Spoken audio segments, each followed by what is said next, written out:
Good afternoon students, welcome to SRS IAS and law academy. इससे पिछली जो class थी उसमें हमने जो है अपॉइंटमेंट ऑफ जजेस जो है वो कवर कर लिया था, और आज की क्लास में हम जो है रिमूवल ऑफ जजेस जो है वो देखेंगे।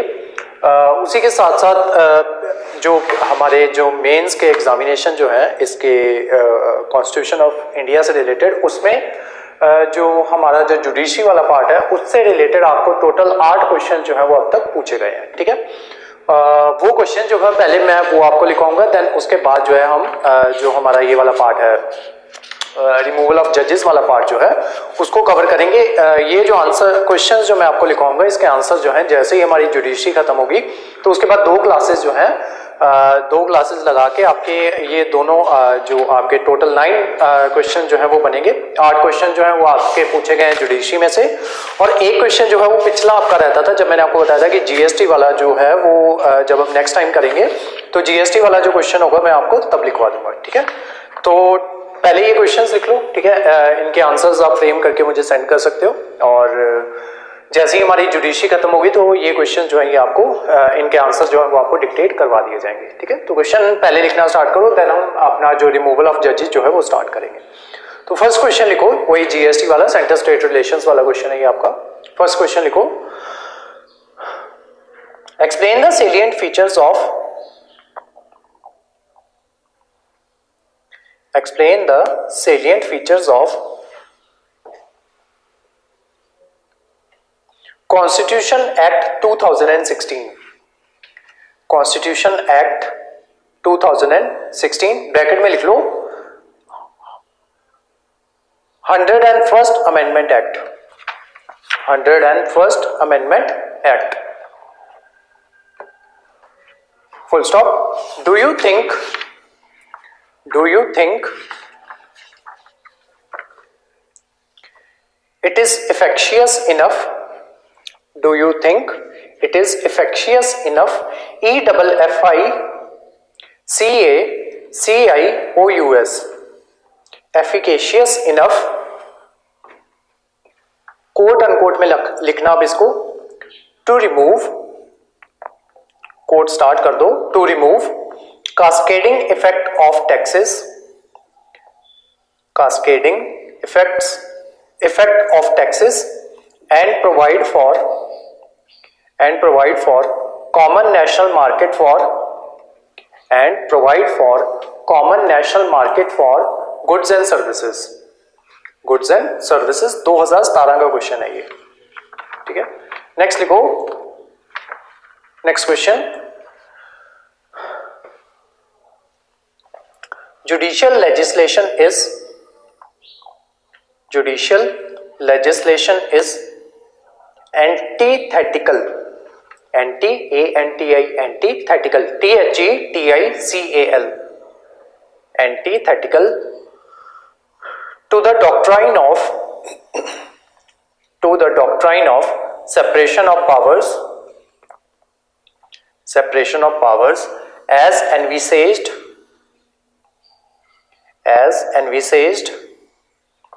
in the Indian Constitution, full stop। In this context justify the filling of large number of public interest petitions praying for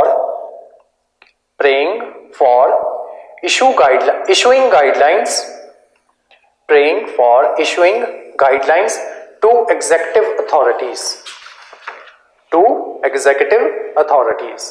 third question लिखो, how far do you agree with the view that tribunals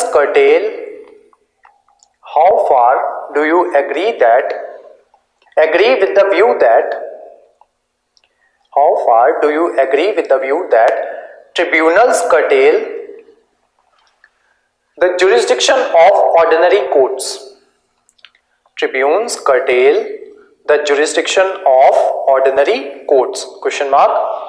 In view of the above, In view of the above, discuss the constitutional validity and competency of the tribunals in India. Discuss the constitutional validity and competency of the tribunals in India. Question mark 2018 का question है ये. Last question लिखो. जो बाकी के जो 5 questions है ना वो अगली जो हमारी आगे अभी क्लासेस आनी है तो उनमें लिखवा दूंगा मैं. देखो, what is a quasi judicial body? What is a quasi judicial body? Explain with the help of concrete examples. Explain with the help of concrete examples. 2016 का क्वेश्चन है ये. ठीक है, तो ये 4 क्वेश्चन जो है ये आपके अभी लिखवा दिए मैंने. इसके अलावा 5 क्वेश्चन जो है वो और हैं, वो आगे किसी क्लास में मैं, अभी जुडिशरी हमारी चलेगी 1-2 दिन, तो उनमें किसी क्लास में मैं आपको लिखवा दूंगा. ठीक है, और अभी जो हमारा टॉपिक है वो है हमारा अभी का टॉपिक रिमूवल ऑफ जजेस. तो पिछली जो क्लास थी उसमें मैंने आपको बताया था कि आर्टिकल 124 के तहत जो है, आर्टिकल 124 क्लॉज 2 के तहत जो है अपॉइंटमेंट होती है जजेस की. कौन से? सुप्रीम कोर्ट के जजेस की. ठीक है, और जो आपके जो जजेस होते हैं हाई कोर्ट के, उनकी अपॉइंटमेंट होती है. आर्टिकल मैंने आपको लिखवाया था 217 और आर्टिकल 220 के तहत आई थिंक ट्रांसफर होती है, और जो 217 जो है उसके थ्रू जो आपके जो ये होते हैं हाई कोर्ट के जजेस, उनकी अपॉइंटमेंट होती है. एक बार मैं चेक करके आर्टिकल आपको कंफर्म कर देता हूं. यही आर्टिकल है. ठीक है, तो आर्टिकल अभी जो रिमूवल की जो बात होती है वो होती है आपका आर्टिकल 124 क्लॉज 5 और सॉरी क्लॉज 4 और क्लॉज 5 के तहत. ठीक है, तो ये आर्टिकल्स जो हैं ये रिमूवल की बात करते हैं, और दोनों का रिमूवल प्रोसेस जो होता है, हाई कोर्ट के जजेस का और सुप्रीम कोर्ट के जजेस का रिमूवल का प्रोसेस जो होता है वो सेम होता है. ठीक है, अब आर्टिकल 124 जो है वो किस चीज की बात करता है और आर्टिकल 125 जो है वो किस चीज की बात करता है? आर्टिकल 124 जो है वो ये चीज कहता है कि अगर किसी जज को रिमूव किया जाएगा तो किस बेसिस के ऊपर रिमूव किया जाएगा. ठीक है, तो उनके रिमूवल के सिर्फ 2 बेसिस बनते हैं. सबसे पहला होता है आपका proved misbehaviour, BEHAVIOUR, proved misbehaviour, और सेकंड होता है इनकैपेसिटी.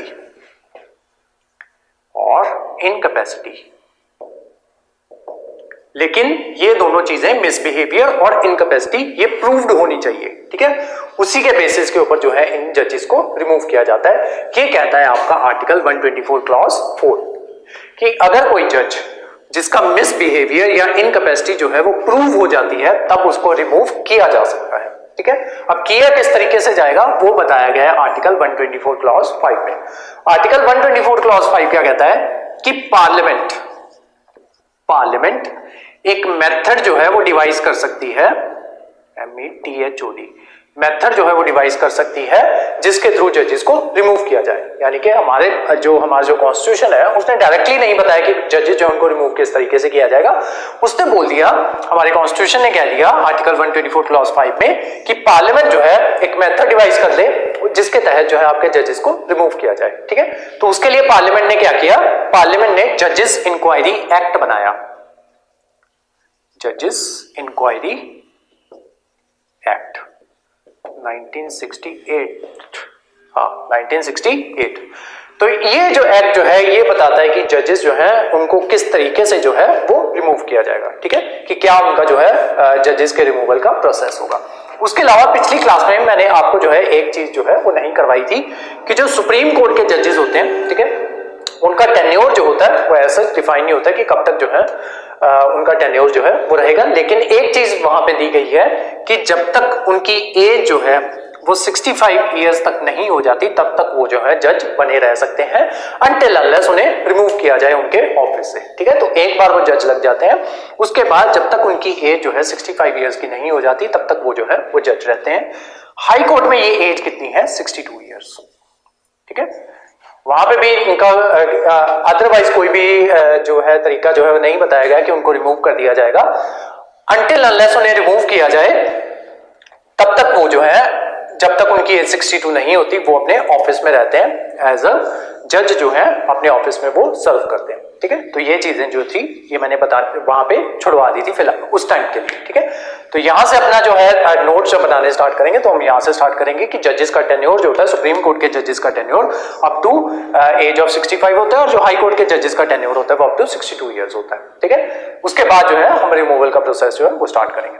तो मैंने यहां तक बता दिया था आपको कि जजेस इंक्वायरी एक्ट जो है 1968 का, वो बताएगा कि जजेस जो है उनको रिमूव किस तरीके से किया जाएगा। तो अब उनको ये जो आपका ये जो एक्ट है जजेस इंक्वायरी एक्ट, इसमें क्या बताया हुआ है उन चीजों को डिस्कस करते हैं।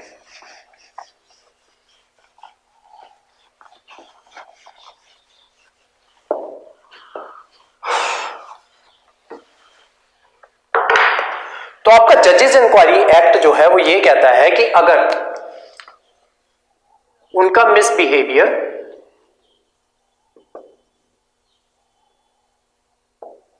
या फिर उनकी इनकैपेसिटी प्रूव हो जाए, ठीक है, अगर उनका मिसबिहेवियर और उनकी इनकैपेसिटी जो है वो प्रूव हो जाए, तब दोनों में से किसी हाउसेस में भी, लोकसभा में या फिर राज्यसभा में, उनके रिमूवल का रेजोल्यूशन जो है वो लाया जा सकता है। लेकिन रेजोल्यूशन लाने के लिए कम से कम लोकसभा में 100 मेंबर्स जो है, मेंबर ऑफ पार्लियामेंट, ठीक है, उनके द्वारा रेजोल्यूशन जो है वो लाया जाएगा। कम से कम 100 मेंबर ऑफ पार्लियामेंट जो है वो आके कहेंगे कि हम इस पर्टिकुलर जज को रिमूव करना चाहते हैं, तभी उसका रेजोल्यूशन जो है वो लाया जाएगा। अगर वो जो है राज्यसभा में इंट्रोड्यूस हो रहा है, उनके रिमूवल का प्रोसीजर राज्यसभा में इंट्रोड्यूस हो रहा है, तो कम से कम 50 एमपीज जो है, 50 मेंबर ऑफ पार्लियामेंट जो है, अगर वो ये आके कहेंगे कि हम इस पर्टिकुलर जज को, जिसकी मिसबिहेवियर और इनकैपेसिटी जो है प्रूव हो चुकी है, हम उसको रिमूव करना चाहते हैं, तब उसका रिमूवल जो है वो आएगा। ठीक है, तो ये दोनों हाउसेस की ये कंडीशन होती है कि कौन से हाउस में इंट्रोड्यूस हो रहा है। सबसे पहले अगर तो लोकसभा में इंट्रोड्यूस हो रहा है तो कम से कम 100 एमपीज जो है वो चाहिए।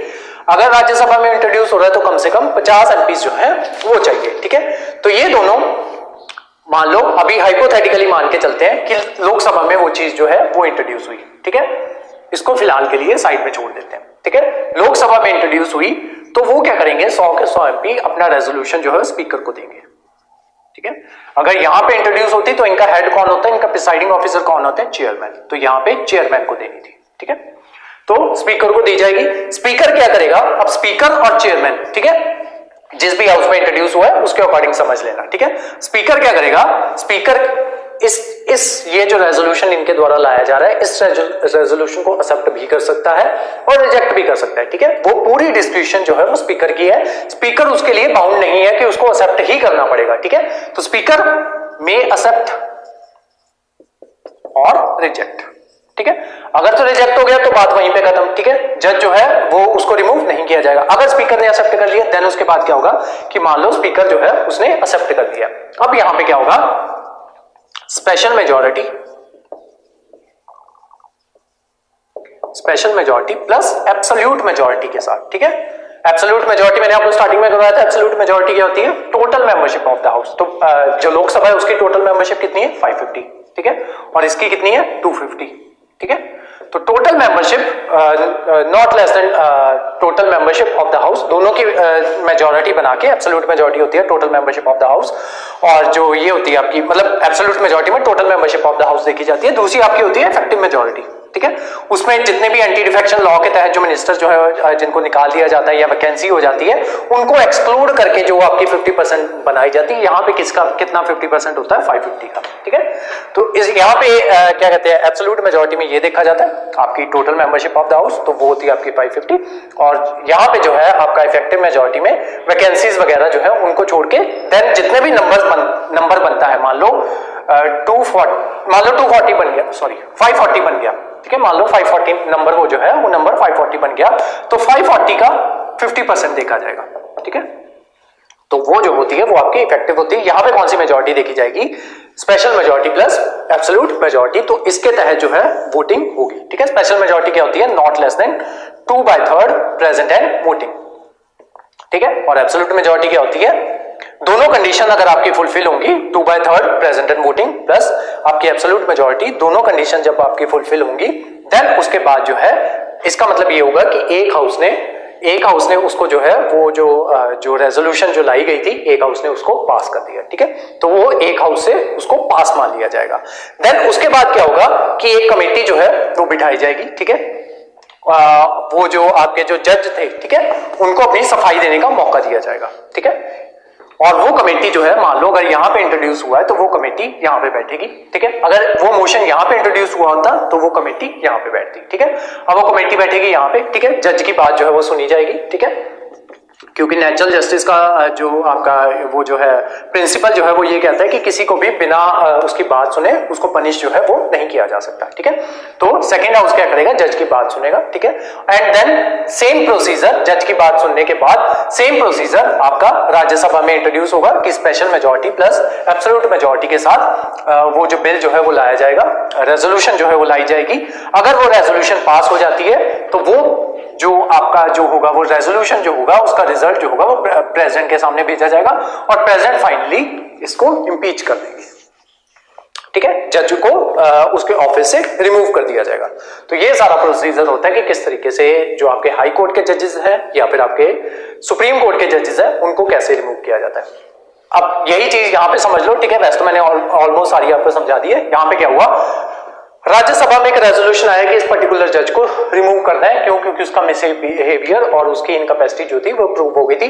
50 एमपी आए, उन्होंने रेजोल्यूशन लाया, ठीक है, चेयरमैन को दिया, चेयरमैन ने एक्सेप्ट कर दिया, चेयरमैन ने जब एक्सेप्ट किया देन यहाँ पे 2/3 प्लस एब्सोल्यूट मेजॉरिटी के साथ वोटिंग हुई। अगर वो पास हो गई देन लोकसभा में कमेटी बैठेगी, वो कमेटी इस जज की बात सुनेगी, इस जज से पूछा जाएगा कि आपके खिलाफ ये जो है ये आपके खिलाफ इल्जाम जो है वो लगे हुए हैं, ठीक है, उन्होंने इस वोटिंग से पास कर दी है, आप बताओ आपकी स्टोरी क्या है। तो ये अपनी स्टोरी बताएंगे, देन अपनी स्टोरी बनाने के बाद लोकसभा में दोबारा से 2/3 प्लस एब्सोल्यूट मेजॉरिटी के साथ, special majority plus absolute majority के साथ जो है वोटिंग होगी। अगर वहां पे पास हो जाती है तो वो प्रेसिडेंट के पास जाएगी, प्रेसिडेंट अगर वहां पे हस्ताक्षर कर देते हैं तो उनको रिमूव कर दिया जाएगा, ठीक है।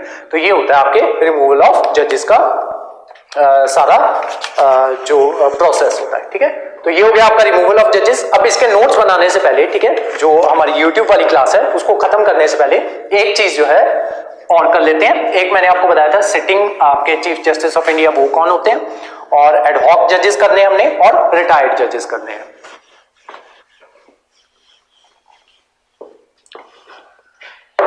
तो acting chief justice of India, acting chief justice of India ये कौन होते हैं, ठीक है।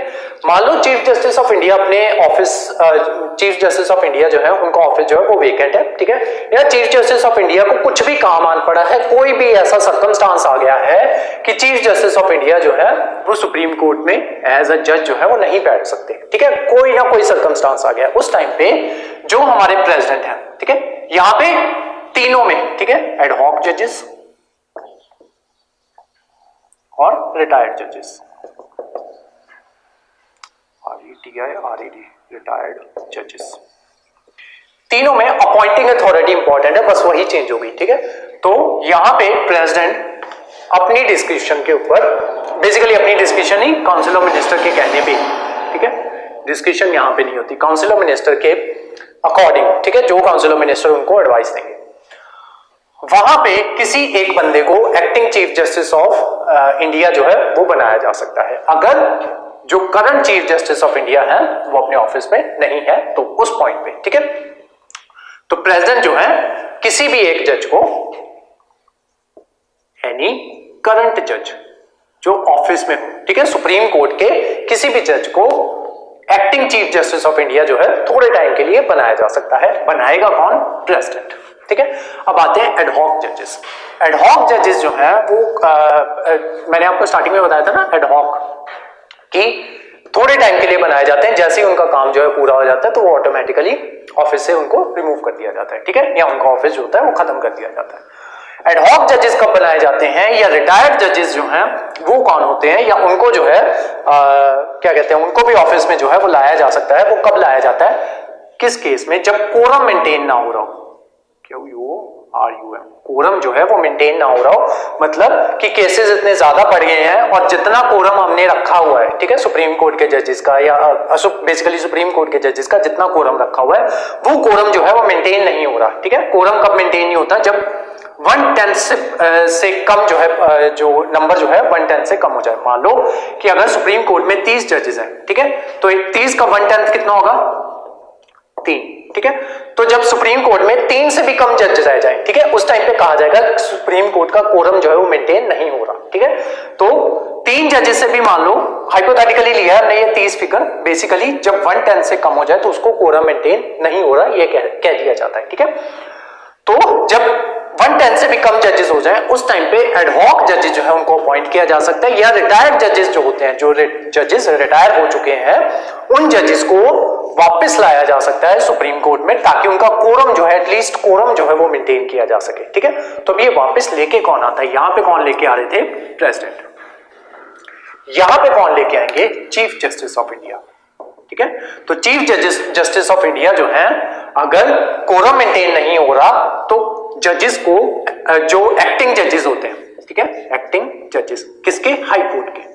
हाई कोर्ट के एक्टिंग जजेस को सुप्रीम कोर्ट के एडहॉक जजेस जो है वो बनाया जा सकता है, एक पॉइंट। दूसरा, सुप्रीम कोर्ट के जो रिटायर्ड जजेस जो हैं या हाई कोर्ट के रिटायर्ड जजेस जो है उनको बुलाया जा सकता है यहां पे एज अ रिटायर्ड जज चीफ जस्टिस ऑफ इंडिया के द्वारा, जब कोरम मेंटेन नहीं हो रहा, QUORUM, कोरम मेंटेन नहीं हो रहा उस टाइम पे। लेकिन किनके द्वारा लाया जाएगा, ये बात याद रखनी है कि जनरली जब हमने देखा जजेस के रिगार्डिंग तो वहां पे सारे डिसीजन जो है वो प्रेसिडेंट के द्वारा लिए जा रहे हैं, लेकिन एडहॉक जजेस और रिटायर्ड जजेस वाला जो डिसीजन जो होगा या अपॉइंटमेंट जो होगी वो चीफ जस्टिस ऑफ इंडिया के द्वारा की जाएगी, ठीक है। तो ये थे आपके एक्टिंग जजेस, एडहॉक जजेस और साथ में रिटायर्ड जजेस, ठीक है। तो आज की जो YouTube वाली क्लास जो थी वो यहीं तक थी। अब जो दूसरे बच्चे जो हैं वो इसके नोट्स बना सकते हो, मेरे को एक बार चेक कर लेने दो कुछ छूटा तो नहीं है।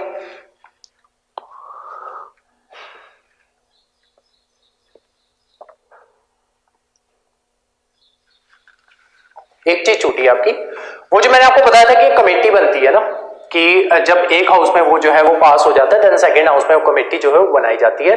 तो वो कमेटी जो बनती है उसके मेंबर्स कौन कौन होते हैं वो लिख लो। वो जो कमेटी बनेगी उसके मेंबर्स कौन कौन होंगे? एक होंगे आपके चीफ जस्टिस ऑफ इंडिया, ठीक है, chief justice of India CJI। दूसरे कौन होंगे?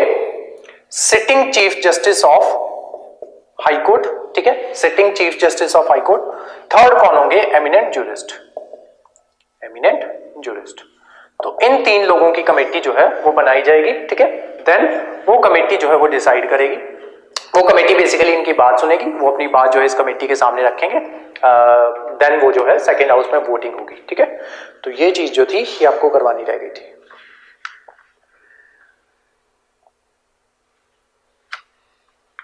यहीं तक थी आपकी class, thank you so much. अब जो बाकी बच्चे जो है वो नोट्स बना लो।